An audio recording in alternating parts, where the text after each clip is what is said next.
우리가 참 편리한 시대에 살고 있죠. 정말 우리 좋은 시대에 살고 있습니다. 왜냐하면 우리 선생님들 어렸을 때 지금 비교하면은 엄청나죠. 별로 시간이 많이 지나지 않았는데 그때와 지금, 제가 어렸을 때와 지금 너무 많이 다르다는 겁니다. 지금 뭐 핸드폰, 이 스마트폰을 갖고 다닌다는 것 자체도 꿈도 못 꾸던 시대였죠. 그때는 저번에 설교한 대로 컴퓨터도 도스가 있어야지, 도스 디스켓이 있어야지 컴퓨터도 켜지고, 옛날에는 컴퓨터도 다 흑백이었어요. 모니터가. 지금처럼 칼라가 아니었고 배볼때기 그런 모니터. 그죠? 지금 다 평면인데 옛날에는 배볼때기 뒤에 막 브라운 거 큰 거 있는 막 그런 시대에 살았었죠. 그리고 옛날에 저희도 기억나요. 어렸을 때는 흑백 TV였는데 TV가 문이 있었어. 이렇게 문을 열었다가 닫았다가. 상상이 안 되죠. 진짜 그랬어요. 그리고 그 TV도 집에 집집마다 다 있지 않았었어요. 불과 몇 년 안 됐다니까요. 30년? 40년이요? 40년이나 됐어요? 그렇게 됐나? 그랬는데 지금은 어마어마한 발전돼 있죠. 스마트폰도 있죠. 스마트폰이 있으니까는 얼마나 좋습니까? 지금은 은행에 갈 리가 없어. 그죠? 그냥 바로 스마트폰에서 계좌 이체하면 되고요. 그러니까는 많은 것들이 우리의 삶을 바꾸고 있어요. 우리가 아주 편리한 시대에 살고 있다는 거죠. 지금은 이제 우리 택시를 타고 나도 이제는 조금 있으면 드론 택시가 나오겠죠. 정말 상용화 될 거예요. 드론 택시. 물론 좀 목숨 걸고 택시를 타야 되긴 해. 떨어지면 대책 없으니까. 그런 건 있지만 그래도 어쨌든 나중에는 이제 안정성도 되면서 드론 택시도 있고 엄청난, 지금은 이제 5G죠.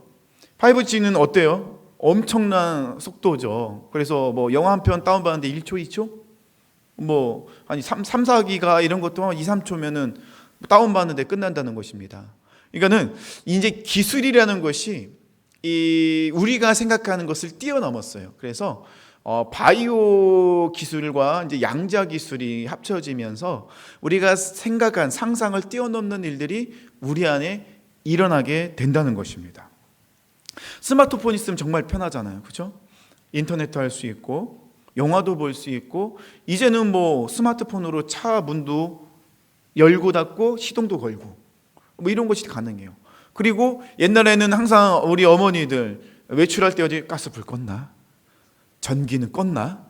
막 고민하고 막 이랬는데 이제는 어떻게 하면 돼요? 스마트폰을 딱 꺼내서 가스불 끄고 보일러 끄고 불 끄고, 겨울에는 추우니까 집에 들어가자니 불 켜고 보일러 켜고 이런 시대. 정말이야. 안 믿는 눈으로 이렇게 쳐다보는데 요즘은 그런 시대에 우리가 살고 있잖아요. 그리고 VR 한번 해봤어요? VR? 네, VR 가상현실이잖아요. 근데 예전에는 VR이 조금 성능이 떨어져서 VR을 끼고 이제 그게 놀이동산 가는 그런 것들을 하면 체험하는데 되게 어지럽고 막 미식미식거리고 그래서 요즘은 굉장히 디테일하게, 그래서 스키를 타러 가지 않아도 VR 끼고 스키를 탈 수 있고 이런 시대에 우리가 정말 살고 있다는 것입니다. 놀이동산 가지 않아도 VR만 끼고 있으면은 바이킹을 탈 수도 있고 이런 것들을 다 할 수 있는 그런 시대에 살고 있어요. 영상 하나 보여주시겠어요? 짧은 영상인데 홀로그램인데요. 한번 잠깐 이거 좀 꺼주세요. 예. 자, 서치. 한번 보세요.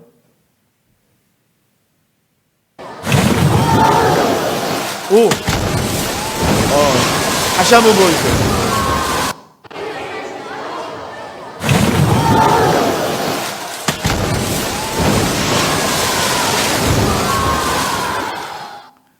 와, 실질적으로 체육관에서 우리 아이들을 미국에서 그래서 고래쇼 하는, 고래가 물에 나와서 들어가는 것들을 진짜 저렇게, 그러면 굉장한 그런 느낌이겠죠. 물론 거기에 이제 이게 4D로 하면 어떻게 되죠? 이게 분무기를 물까지 뿌리면 진짜 바다에서 고래쇼를 보는 듯한 그런 모습이 있을 거예요. 이렇게 우리는 편리한 시대에 살고 있어요. 아주 편한 시대에 살고 있어요. 과학이 얼마나 정말 발전하고 과학이 발전함으로 여러 가지 기술도 발전해서 정말 우리 좋은 시대에 살고 있어요. 그런데 사람들은 자꾸 문제라고 얘기해요. 자꾸 문제가 많다고, 점점점 위험한 시대에 살고 있다고 많은 사람들이 이야기하고 있어요. 뭐가 문제일까요? 뭐가 문제일까요? 요즘 저를 정말 힘들게 하는 문제가 있어요. 뭐냐면 일본이에요. 자다가도 벌떡 일어나서 인터넷을 켜보게 돼요. 극적인 반전이 일어나지 않을까? 너무 열받는다. 이런 말 써도 되나? 짜증난다. 모든 부분에서 우리가 일본한테 어쨌든 기술력이라나 아니면 정보력이라나 아니면 경제력이라나 우리가 일본에 좀 밀리고 있는 거는 분명한 사실이에요. 그런데 자기네들이 갖고 있는 기술과 자신들이 갖고 있는 정보력을 가지고 한 나라를 그렇게 좌지우지하려고 하고 있고 그렇게 힘들게 하고 분열되게 만드는 모습을 보면서 너무나도 화가 나는 거예요. 일본이 그렇게 할 수 있는 뭐죠? 기술력, 기술의 발달, 자신들이 갖고 있는 정보력, 이런 것을 가지고 다른 나라를 힘들게 하고 어렵게 만들고 있다는 것입니다. 그 일본이 우리나라한테 그렇게 하는 이유가 뭐죠? 우리나라에게 영향력을 끼치려고. 그러니까는 자신들이 우리나라보다 더 위에 있다. 너희들은 우리가 하는 대로 따라와야 된다. 이런 것들과 연관되어 있다는 거예요. 그래서 이 강제징용에 대해서 배상 판결이 났죠. 그것 때문에 그것을 꼬투리 잡아서 정치 보복을 하고 있는 거예요. 그런데 자신들은 아니라고 하죠. 근거를 대라면은 그런 게 있대요. 조용히 하래요. 증거는 나중에 보여준대요. 그런데 안 보여줘요. 없으니까. 그렇겠죠? 이렇게 단정적으로 얘기해도 되나 모르겠네. 어쨌든 저는 그렇게 믿고 있어요. 이런 시대에 우리가 살고 있다는 것입니다. 편리하고 발전되지만은 몇 사람이 그런 것들을 독점하면서 시대를 이끌어가고 있다는 것입니다. 이런 것들을 보면서 우리가 볼 수 있는 건 뭐냐면요, 사사기 시대의 모습과 우리가 살아가는 시대의 모습이 많이 흡사해요. 사사기 시대뿐만 아니라 아담과 하와가 죄를 짓고 난 이후로 우리는 아주 치열하게 싸우는 싸움이 있어요. 어떤 싸움일까요? 영적 싸움이에요. 영적 싸움. 영적 싸움인데 그 영적 싸움의 그 주제는 뭐죠? 영적 싸움의 이슈는 뭐죠? 누가 왕이냐? 누가 왕이냐? 그래서 사단이 하와를 꼬실 때 유혹할 때 뭐라고 했죠? 선악과를 따먹어. 그럼 네가 하나님이 되는 거야. 네가 왕이 되는 거야. 근데 그 이후로 지금까지 아주 치열하게 싸우고 있다는 것입니다. 일제시대, 일제강점기에 일본 사람들이 교회를 굉장히 탄압을 많이 했어요. 근데 교회는 잘 굽히지 않았죠. 왜냐하면 신사참배를 교회들이 잘 하지 않았어요. 물론 나중에는 하는 교회들이 많았지만, 근데 유독 성결교회를 핍박을 많이 했어요. 왜 성결교회를 핍박을 많이 했냐면 우리 성결교회는 사중복음의 전도 표제가 있어요. 중생, 성결, 신유, 재림.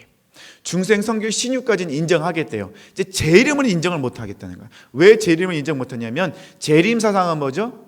하늘로 올라가신 그 하나님의 아들이신 예수님이 왕으로 이 땅에 다시 오신다는 거예요. 예수님은 아기의 모습으로 인간의 모습을 초림하셨죠.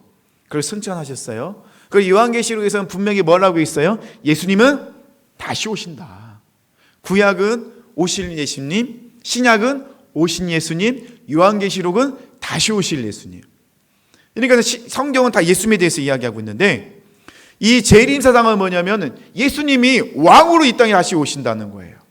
왕으로. 근데 일본은 뭐가 있어요? 일본은 왕이 있어요. 근데 왕을 뭐라고 해요? 천왕이래요. 하늘의 왕이라는 거야. 근데 우리 기독교에서 특히 성결교에서 뭐라고 있어요?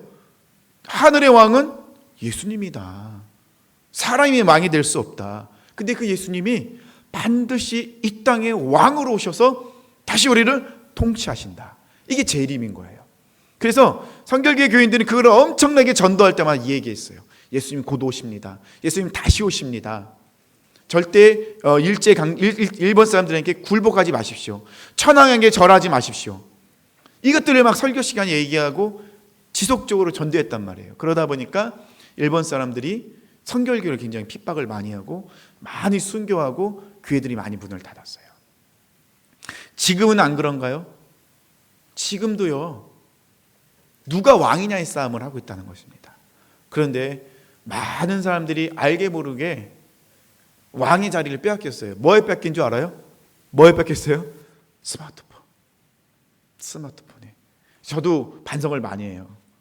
집에 가서 누워서 피곤하다 힘들다가 누워서 스마트폰을 딱 켜면은 끝난 거야. 게임 끝. 그죠? 1시간씩 누워서 스마트폰을 하고 있다는 거예요. 나도 모르게. 기도는 안 하면서.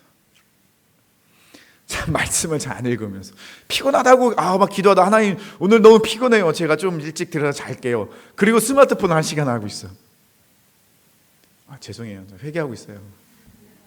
이런 일들이 많이 일어나고 있다는 거예요. 이 사사기에서도 그런 일들이 정말로 많이 일어나고 있다는 것입니다. 그래서 사사기 마지막 절에 어떤 말씀이 있는 줄 알아요?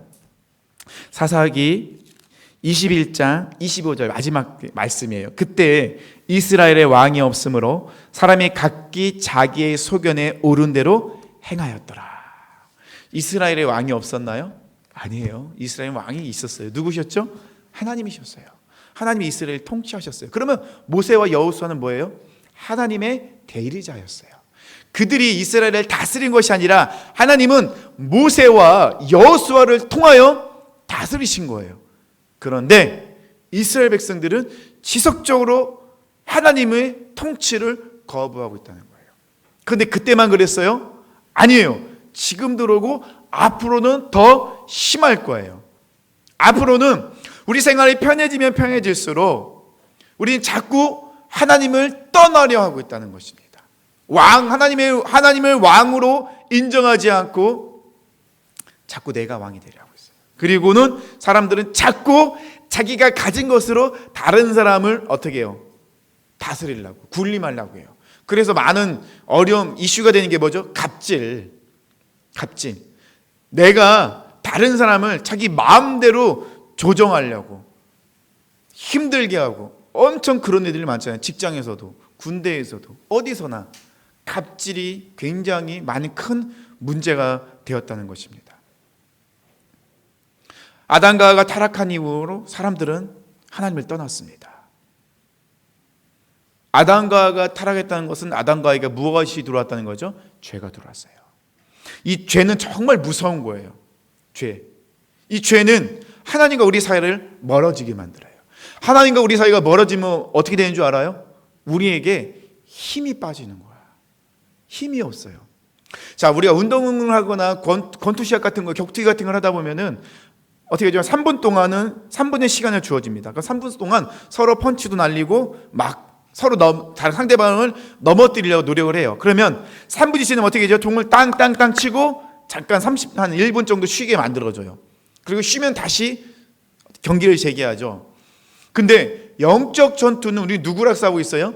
사탄과 싸우죠. 근데 사탄과 싸울 때 문제는 뭐냐면 사탄이 지치지를 않는다는 거예요. 사탄은 쉬지 않는 거예요. 잠깐. 야, 5분만 쉬자, 5분만.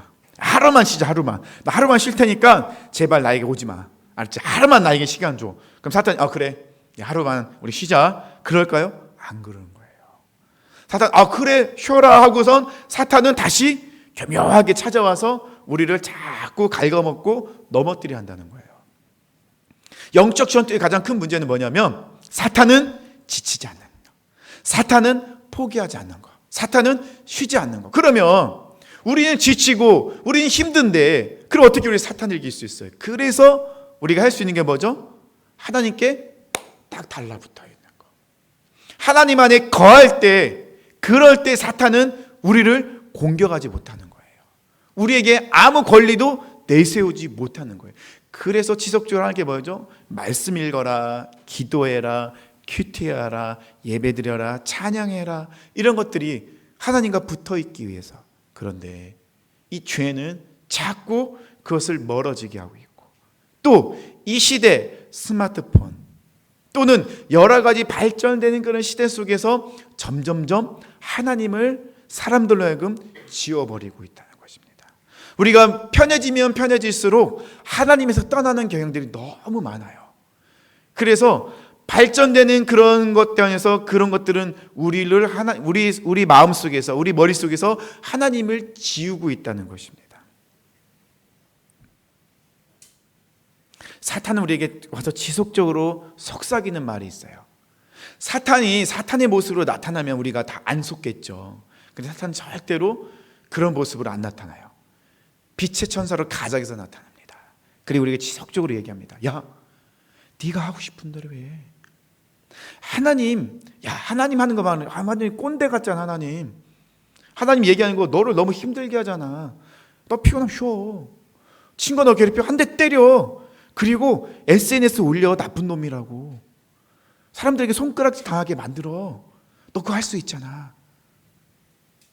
너를 열받게 했잖아. 너를 힘들게 했잖아. 야, 너 그렇게 복수해. 네가 하고 싶은 대로 해. 너 그런 거 못 참잖아. 참지 마. 사탄은 자꾸 그렇게 속삭였다는 것입니다. 지금의 과학은 엄청 발달했죠. 그래서 신의 영역에 도전을 하고 있어요. 3D 프린팅을 통하여서 심장을 만들어서 그 심장을 가지고 이식을 합니다. 근데 그게 성공을 했어요. 가능하다는 거예요. 그래서 지금은 어떤 시도를 하고 있냐면, 전에는 한번 얘기했는데요. 머리가 정말 똑똑한 사람이 이 몸이 마비가 왔어요. 그런데 몸은 건강한데 똑똑하지 않은 사람이 있어요. 그래서 이 사람이 어떻게 하냐면 그 목을 바꾸는 것들을 기획하고 있어요. 개는 성공했다고 하더라고요. 동물은 성공했대요. 사람도 그걸 시도하고 있대요. 지금은 우리가 사는 시대 이런 시대예요. 막 상상할 수도 없는 시대에 살고 있는데, 근데 뭐가 문제예요? 점점점 하나님의 자리에 도전하고 있다는 거예요. 유전자 가위. 그래서 어떻게 해요? 엄마 뱃속에 있을 때 유전자로 그 아이의 잘못된 것들을 자른다는 거예요. 그리고 그 아이에게 필요한 것들을 넣어주는 거예요. 그리고 그 아이가 태어나면은 어떻게 해요? 완벽한 모습으로 태어나더라. 키도 크고 노래도 잘하고 그림도 잘 그리고 운동도 잘하고 똑똑하고 이런 애들.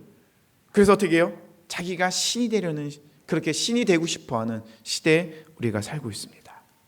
자, 그러면 그런 시대와 여호수아 시대, 사사기 시대는 어떻게 매칭할 수 있고, 그러면 사사기의 모습 속에서 우리 시대의 지금 문제가 무엇인지를 한번 봐야 될 필요가 있다는 거예요. 사사기의 시작은 이렇게 시작됩니다. 어떻게 시작하죠? 1절에 여호수아가 죽은 후에 여기서부터 문제가 생겼다는 거예요. 자, 여호수아는 어떤 사람이죠? 하나님의 사람, 하나님이 세운 리더였다는 거예요. 그러면 사사기 시대에는 지금 어떤 문제에 직면했어요? 영적인 리더가 없다는 거예요. 영적인 리더가 없으니까 어떻게 하죠? 다 각자가 기준인 거예요. 그 말은 뭐예요? 하나님의 기준, 하나님의 말씀, 하나님의 뜻을 알려주고 가르쳐주고 같이 가자고 권면하며 이끌어준 사람이 없었다는 거예요. 사사기 시대의 문제 세 가지를 이야기할 수 있는데, 첫 번째는 영적인 리더가 없었다. 자, 그러면 하나님은 왜 모세가 죽었을 때는 여호수아를 세웠는데 여호수아가 죽었을 때는 왜 다른 리더를 안 세웠을까? 우리가 또 이런 고민을 할 수도 있겠죠. 그것은 하나님이 이스라엘 백성들의 마음을 알고 있었기 때문에 그래요. 이스라엘 백성들이 지속적으로 하나님을 떠나 있었거든요. 그래서 사사기 시대는요, 각자 속에는 오를 대로 행동한 시대에 살고 있었어요. 자기가 왕이 되어, 자기가 기준이 되어 살아가고 있었던, 각자의 생각대로 행동을 하고 있었다는 것입니다. 그러니까는 기준이 없는 거예요. 기준이 자기가 다 기준인 거야. 그럼 어떻게 될까요? 서로 싸우게 되겠죠. 하나님의 통치를 벗어났다는 거예요. 하나님의 통치를 벗어났을 때 어떤 일을 했죠? 하나님이 그들을 내버려 두셨어요. 어떻게 해요? 하나님을 떠난 상태로 내버려 두셨어요. 그랬더니 이스라엘 백성들이 어떻게 됐을까요? 하나님이 그들을 내버려 두셨더니, 하나님이 그들을 보호하지 않으셨더니 주변의 나라들이 그들을 공격하고 그들을 압제하고 그들이 다시 노예가 되었다는 거예요. 이때 하나님이 다시 이스라엘 백성 가운데 사사를 보내서 얘들아, 너희들을 통치하고 다스린 것은 바로 나야 라고 하나님이 말씀하셨다는 것입니다. 자기가 힘들 때는 그 말씀을 듣고 이스라엘 백성들이 돌이켜요. 그리고 하나님께 돌아오는데 시간이 지나면 또 하나님을 떠나는 거야. 이런 일들이 사사기에서는 계속 반복되고 있다는 것입니다. 사사기에서는요, 분명히 하는 말이 있어요. 뭐냐면요, 가장 중요한 주제는 뭐냐면 하나님이 왕이시다. 이것을 잊지 말라는 것입니다. 이 시대에 우리가 살아갈 때도 분명히 우리가 알아야 될 건 뭐죠? 우리의 주인은 누구죠? 하나님이다. 왜 이게 중요하냐면요, 우리는 한계가 있을까요, 없을까요? 있어요. 우리 밥을 하루만 안 먹으면 거의 죽어요. 배고파서. 그죠? 배고프면 소리가 뱃속에서 꼬르륵 소리가 나요. 옆 사람한테 민망해요. 그죠? 잠을 자지 않으면 어떻게 돼요? 저는 혀가 꼬여요. 무슨 말을 하는지 몰라요. 우리는 한계가 있어요. 아담과 하와는 하나님이 지으신 피조물이에요. 아담과 하와가 한계가 있었을까요, 없었을까요? 당연히 있었죠. 그런데 창세기 에덴 동산에서 아담과 하와는 한계가 있을까요, 없을까요? 없었어요. 왜요? 하나님 안에 있었기 때문에. 하나님 안에 거할 때 우리에게 한계는 중요하지 않아요. 하나님과 함께하기 때문에. 그러면 아담과 하와가에게 한계가 문제가 된 건 언제예요?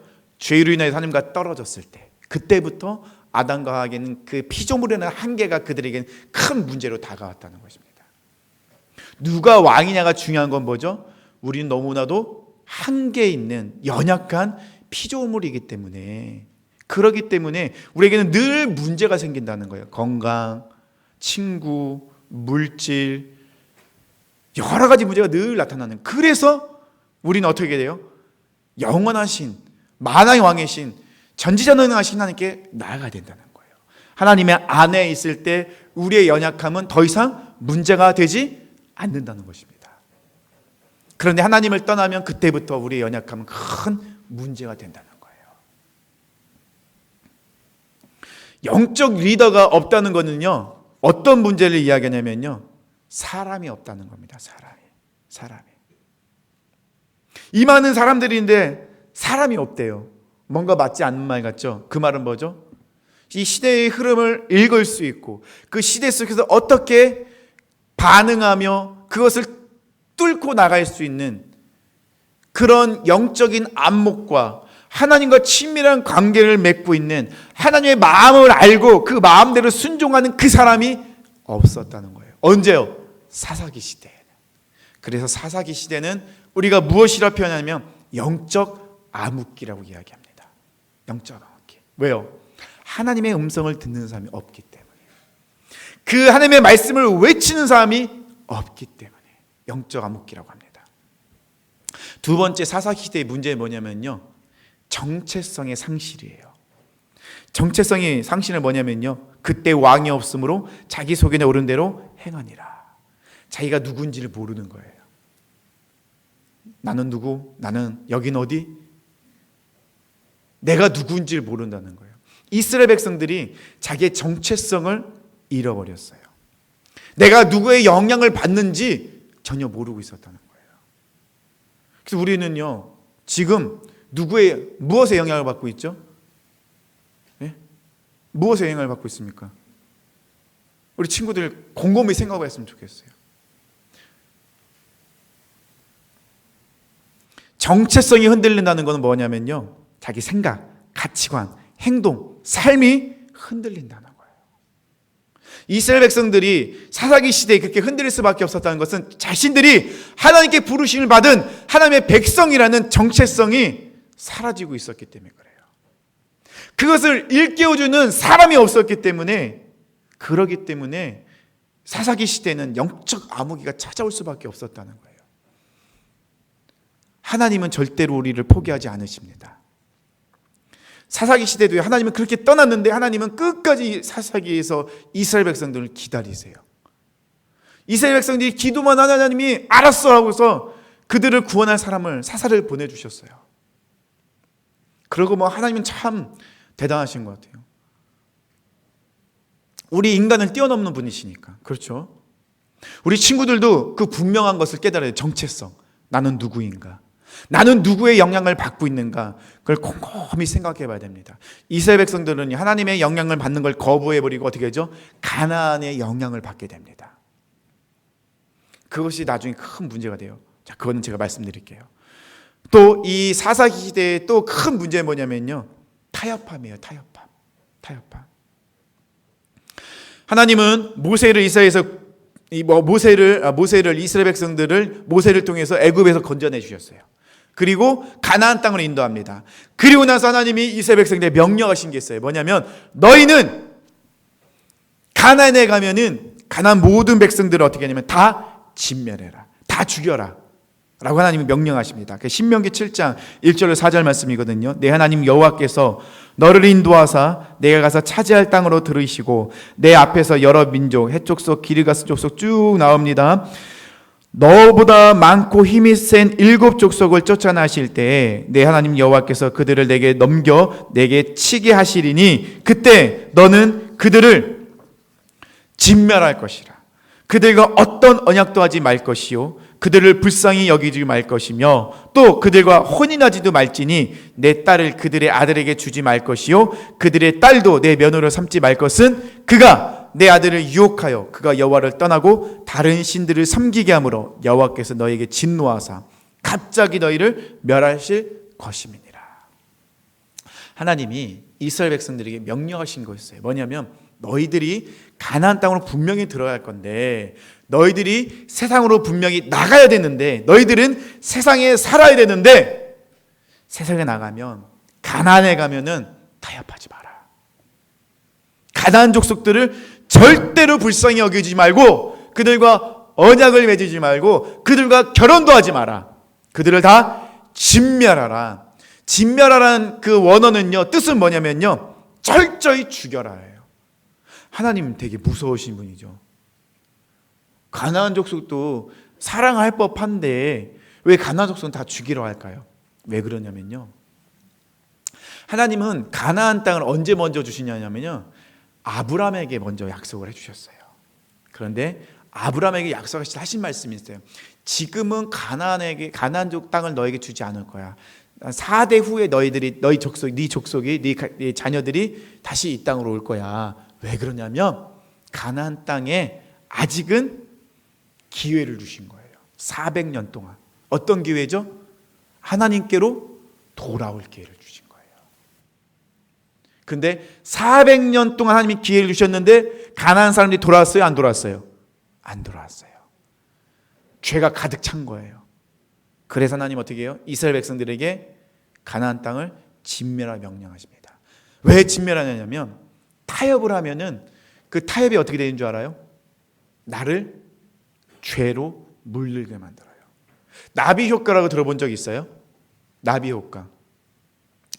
저 먼 곳 지구 반대편에서 나비가 날개짓 한 번을 했는데 그 날개짓이 어떻게 해요? 그것이 저 반대편에서는 태풍이 되어서 쓸고 가는 일이 일어난다는 것이죠. 작은 변화, 작은 결정 하나가 어마어마한 결과를 만든다는 것입니다. 실질적으로 이 사사기를 읽어보면요, 이스라엘 백성들이요, 가나안 족속을 쫓아내지 못해요. 아니요, 쫓아내지 아니에요. 사사기 1장 28절에 이스라엘이 강성한 후에야 가나안 족속이 노역을 시켰고 다 쫓아내지 아니하였더라. 왜 이스라엘 백성들이 가나안 사람들을 안 쫓아냈을까요? 왜 그러냐면 그들을 노예로 삼았어요. 노예로 삼은 건 좋잖아요. 물도 길어다 주죠. 청소도 해주죠. 애기도 봐주죠. 또 밥도 해주죠. 지저분한 거 다 처리해 주잖아요. 그럼 이스라엘 백성들은 할 필요가 없는 거예요. 이 가나안 사람들 노예로 부리니까 너무 좋은 거야. 너무 편한 거야. 그래서 어떻게 해요? 가나안 사람들을 쫓아내지 않고 그들을 노예로 삼았어요. 근데 그들이 가나안 백성들을 노예로 삼은 결과는 뭐죠? 영적 암흑기를 가지고 왔다는 거예요. 한 번의 타협, 내가 편하고자 한 번의 타협이 결국은 어떻게 되죠? 이스라엘 백성들로 하여금 하나님을 떠나게 만드는, 그 자손들은 하나님을 알지 못하고 바알과 아사라를 섬기고 그것에게 절을 하고 그것에 복을 빌고 또 몰렉에게 절을 하기 위해서 자기 자녀를 죽이고 불에 지나가게 만들고, 이런 일들이 가나안 속에서, 가나안 그 백성들로 하여금 이스라엘 백성들이 그대로 답습해서 하나님을 떠나는, 우상 숭배하는, 결국 하나님의 진노하심을 받게 되는 일들이 일어나게 되었다는 것입니다. 말씀을 맺을게요. 이 사사기 시대는요, 첫 번째는 뭐가 없다고 했죠? 영적 리더가 없었어요. 그 말은 뭐죠? 사람이 없었어요. 어떤 사람이죠? 하나님께 뜻을 정한 사람이 없었어요. 하나님께 자기를 집중하는 사람이 없었어요. 하나님을 왕이라 선포하고 하나님 뜻대로 순종한 사람이 없었어요. 한 사람이 없었다는 겁니다. 두 번째, 뭐가 문제였죠? 네.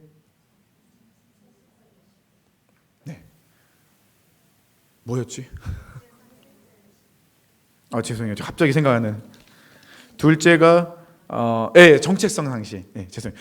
두 번째 정체성. 내가 하나님의 백성이라, 하나님의 부르심을 받았다는, 하나님의 자녀라는 정체성이 없어졌어요. 사라지고 있었어요. 근데 이스라엘 백성들이 그 정체성이 사라진 이유는 뭐죠? 타협을 했기 때문에. 작은 것 하나의 타협이 내가 하나님의 백성, 하나님의 자녀라는, 하나님의 부르심을 받은 자라는 그런 정체성을 사라지게 만든다는 거예요. 이것쯤이야. 이거 하나야. 이거 하나쯤이야. 이거 한번. 이거 작은데 뭐. 오늘은 나에게 상을 줘야지. 오늘은 스마트폰을 마음대로 해야지.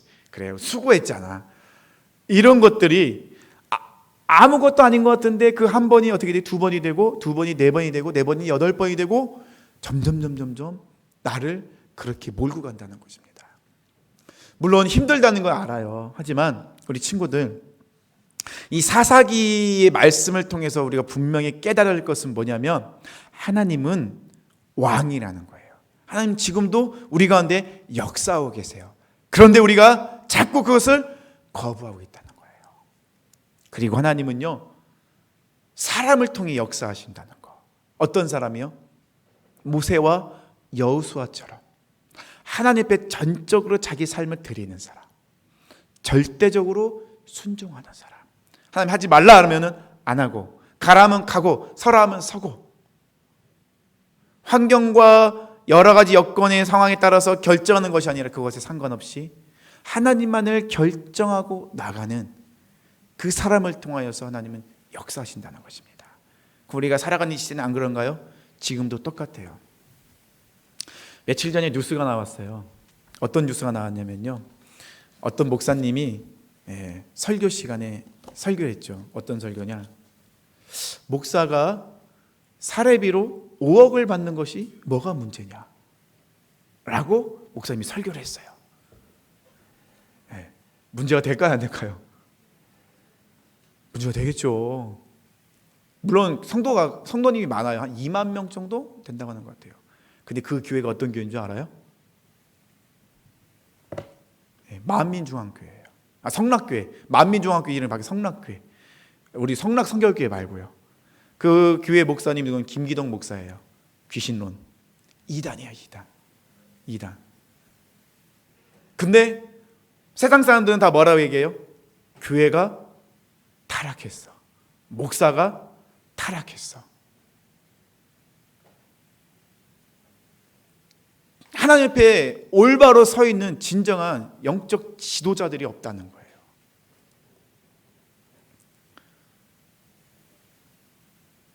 그러면 어떻게 하면 될까요? 하나님, 영적 지도자를 우리에게 보내주세요. 기도해야 될까요? 물론 기도도 해야겠죠. 근데 왜 자꾸 다른 사람을 보내달라고 하죠? 내가 되면 안 돼요? 우리 친구들이 그런 영적 지도자가 되면 안 돼요?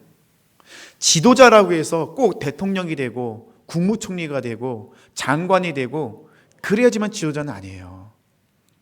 지도자라는 건 어떤 사람이에요? 그 공동체 안에서 영적인 영향력을 흘러보는 사람들이 지도자예요. 그래서 이스라엘 백성들도요, 50부장, 100부장, 1000부장이 있었잖아요. 우리 친구들이 그런 지도자가 되면 안 될까요? 여기 앉아있는 우리 친구들 제 눈에는 다 지도자로 보이는데, 사람을 보내달라는 게 아니라 어떻게 기도해야 되죠? 하나님, 제가 그런 지도자가 되게 하옵소서. 이 사사 시대, 정말 영적 암흑기 같은 이 시대에 하나님, 제가 하나님의 사람으로서 제가 그런 영적 영향력을 흘러보내는 그런 사람이 되게 하옵소서. 우리 그렇게 기도하면 안 될까요? 그렇게 기도하면 좋을 것 같은데. 안 할 거야? 안 할 거야? 우리 한번 그렇게 기도해 보자고요. 하나님은 들어주실까요? 안 들어주실까요? 들어주시죠. 하나님이 함께 하시면 가능해요. 우리 반에 가서도 충분히 가능하잖아요. 내 주변에, 내 옆에 있는 친구에게, 짝꿍에게, 내 뒤에 있는 애들에게, 앞에 있는 애들에게 영향력 흘러보낼 수 있어요. 그 영향력 흘러보내면 그 사람은 뭐예요? 리더인 거예요. 한 사람을 인도하잖아요. 그 사람이 바로 리더인 거예요. 그 사람을 통하여서 점점점 어둠은 사라지게 되는 거야. 촛불 하나 있을 때는 조금 밝겠죠. 2개가 있으면 조금 더 밝아지겠죠. 10개가 모이면 더 많이 밝아지겠죠. 우리 친구들이 다 영적인 지도자가 되어서 각자의 자리에서 그렇게 영향력을 흘러보낸다면 점점점 우리나라는 밝아질 거예요. 영적 암흑기는 사라지고 하나님께서 통치하신 나라를 우리가 경험할 수 있게 된다는 것입니다. 저는 그런 눈으로 우리 친구들을 바라보고 있어요. 우리 친구들은 분명히 그렇게 될 수 있어요. 하나님의 붙들림을 받는다면, 하나님과 함께 한다면 가능합니다. 우리 친구들이 그런 시대를 열었으면 좋겠어요. 우리 친구들이 그런 사람으로 나아갔으면 좋겠습니다. 그래서 제가 다음 주, 다다음 주는 지속적으로 그런 어려운 환경 속에서 뜻을 정하여 하나님께 나아갔던 그런 성경의 인물들을 가지고 말씀을 전하면서 우리가 그렇게 가기로 결단한 시간을 갖고자 합니다. 우리 함께 찬양했으면 좋겠습니다. 나를 지으신 이가 하나님, 우리 찬양했으면 좋겠습니다. 정말 우리를 지으시고 우리에게 은혜를 내려주시고 우리를 보내신 분은 하나님이십니다. 악기 좀 풀어주세요. 네.